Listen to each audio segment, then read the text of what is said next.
আসসালামু আলাইকুম রহমতুল্লাহি ওয়া বারাকাতুহু সাহেব। ওয়ালাইকুম আসসালাম রহমতুল্লাহ বরকাত। আমি জি নিউইয়র্ক বলেন। থেকে বলছি। জি আম, বলেন।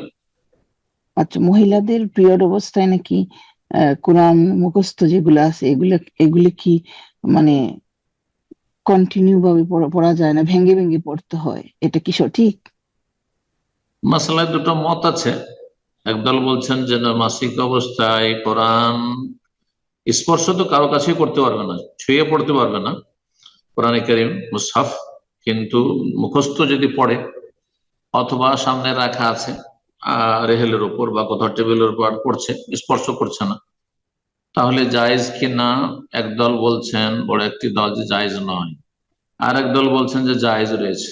যারা বলছেন জায়েজ নয় তাদের দলিল কোনো অকাট্য স্পষ্ট দলিল নেই যে 8 দিন 10 দিন একজন মহিলা মাসিক অবস্থায় থাকবে আর এই নেকির কাজ থেকে, কোরআন চর্চা থেকে বঞ্চিত রাখবে। সুতরাং এই ক্ষেত্রে মহাক্কিক গবেষক ওলামাদের ফতোয়াটা বেশি ঠিক, যে মাসিক অবস্থায় কোরআন স্পর্শ না করে মুখস্থ পড়তে পারবে বা বিনা স্পর্শে পড়তে পারবে, পড়াতে পারবে। কোরআনের টিচার, কোরআনের ছাত্রী, কোরআন মুখস্থ করতে হবে, না হলে ভুলে যাওয়ার আশঙ্কা ইত্যাদি করতে পারবে।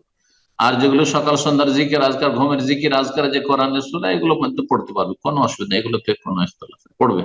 যেমন আয়াতুল কুরসি পড়া ঘুমাবার আগে, সূরা ইখলাস, ফালাক, নাস ইত্যাদি পড়া, এসব পড়া, কাফিরুন পড়া পড়বে।